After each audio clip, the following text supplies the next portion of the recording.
स्पर्धा पूर्वतयारीच्या आजच्या या व्हिडिओमध्ये तुम्हा सर्वांचं हार्दिक स्वागत.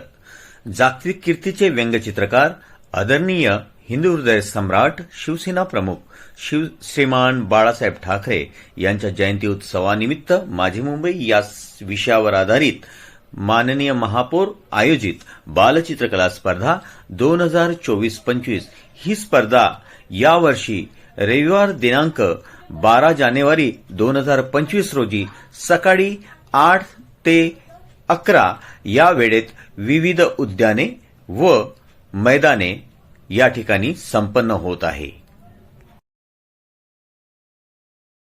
या 3 तासामध्ये तुम्हाला चित्र पूर्ण करायचं आहे. स्पर्धेला येताना आपल्या शाळेमधून आपल्या शिक्षकांसह सदर ग्राउंड आणि गार्डनमध्ये प्रवेश करायचा आहे. किमान 1 ते अर्धा तास आपण स्पर्धास्थळी उपस्थित होऊन आपल्या जागी सेटल व्हावे, जेणेकरून आपल्याला आपला चित्र हे 8 वाजता सुरू करता येईल. त्यामुळे तुम्ही पूर्वतयारी याला अतिशय महत्त्व द्यायला पाहिजे. या स्पर्धेची पूर्वतयारी कशी करावी? स्पर्धेच्या दिवशी तुम्हाला 1/4 साईजचा ड्रॉइंग शीट पेपर आहे. यामध्ये स्पर्धा पेपरच्या मागच्या बाजूस आपले नाव, आपल्या शाळेचे नाव, इयत्ता, गट, त्यानंतर मोबाईल क्रमांक आपल्या पॅरेंट्सचा, वार्ड, त्यानंतर मैदान म्हणजे तुमच्या स्पर्धास्थळ, विषय, तारीख इथपर्यंत तुम्हाला लिहिणे आवश्यक आहे. यानंतरची पुढील माहिती हे पर्यवेक्षक त्यामध्ये लिहिणार आहेत, तर वरील माहिती ही तुम्ही लिहिणे अपेक्षित आहे.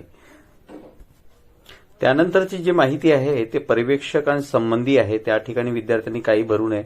त्यानंतर त्यांची स्वाक्षरी होईल, म्हणजे तुमची माहिती तपासून त्या ठिकाणी स्वाक्षरी करतील. त्याबद्दल तुम्ही निश्चिंत राहा.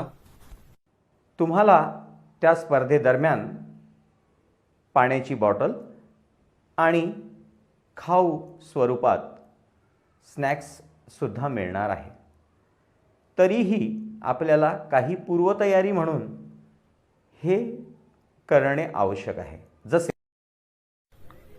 यामध्ये आपण बघू शकता, साहित्यामध्ये पोस्टर कलर या जे कोणी वापरणारे असतील त्यांनी पोस्टर कलर तुम्ही त्यामध्ये किती शेड्स वापरू शकता. त्यानंतर तुम्हाला आवश्यक असे फ्लॅट ब्रश, राऊंड ब्रश गरजेनुसार तुम्ही कॅरी करायचे आहेत. वॉटर कंटेनर 2 किमान असावेत, कारण एक ब्रश धुण्यासाठी आणि एक फ्रेश वॉटर रंगामध्ये मिक्स करण्यासाठी. असे 2 कंटेनर असलेले बरे, म्हणजे तुम्ही जास्त वेळ पाणी बदलण्याची गरज पडणार नाही. त्यानंतर आहे पॅलेट, ही बऱ्यापैकी मोठी असावी. तुम्हाला कलर शेड्स बनवताना या अडचणी येऊ नये यासाठी कलर पॅलेट ही मोठी असावी. ज्यांच्याकडे पॅलेट नसेल त्यांनी प्लेट वापरली तरीही चालेल.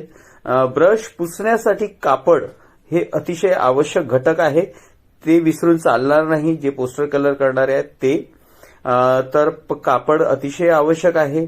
तुम्ही पेन्सिल्स आपण जे स्केचिंगसाठी, त्यानंतर स्केच पेन आहेत किंवा ब्लॅक पेन आहे, अशा पद्धतीने तुम्ही स्केच पेनचा वापर हा त्या ठिकाणी करू शकता. ड्रॉइंग पॅड किंवा बोर्ड हा सगळ्यांसाठी कंपल्सरी आहे A3 साईज, कारण तुम्हाला जो पेपर साईज आपण याआधी सांगितलेला आहे तो A3 साईजच्या पॅडवरच बऱ्यापैकी छानपैकी बसतो, आजूबाजूला जागा सुटते, म्हणजे तुम्ही कम्फर्टेबली चित्र पूर्ण करू शकता. त्यानंतरचे साहित्य आहे पेस्टल किंवा पेन्सिल कलर वापरणारे विद्यार्थी, त्यांनी पेस्टल पेन्सिल कलर कॅरी करायचे आहेत. ड्रॉइंग पेन्सिल वापरायची आहे, HB पेन्सिल असू शकते. त्यानंतर स्केच पेन व ब्लॅक पेनचा तुम्ही वापर करू शकता. सोबत स्क्रॅप टूल वापरू शकता. कापड, आता या ठिकाणी कापड का महत्वाचं आहे?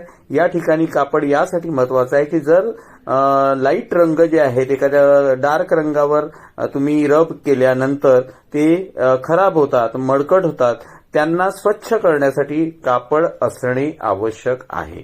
म्हणून साहित्यामध्ये पोस्टर कलर असो किंवा पेस्टल किंवा पेन्सिल कलर या तिन्हीमध्ये कापड हे अतिशय महत्वाचं आहे आणि सर्वात महत्वाचं ड्रॉइंग पॅड किंवा ड्रॉइंग बोर्ड असणे आवश्यक आहे. आणि तुमचं चित्र जास्तीत जास्त चांगलं होऊन तुम्हाला जेव्हा सबमिशनला जाता, यासाठी पोस्टर कलरवाल्यांनी जरा खबरदारी घ्यायची आहे. ते चित्र तुम्ही 15 मिनटं आधी संपवायला पाहिजे, जेणेकरून तुमचं चित्र हे पूर्ण वाळून त्या पर्यवेक्षकांच्या हाती पूर्ण सुकलेलं चित्र गेलं पाहिजे. ही गोष्ट अतिशय महत्त्वाची आहे. पोस्टर कलर करणारे जे विद्यार्थी आहेत त्यांनी अतिशय ही बाब गंभीरतेने घेण्याची गरज आहे. कारण तुम्ही केलेली मेहनत ओले रंग असतील तर दुसऱ्या शीटला चिकटणार आणि तुमचं चित्र खराब होणार. त्यामुळे तुम्ही या बाबतीत सतर्क राहावे.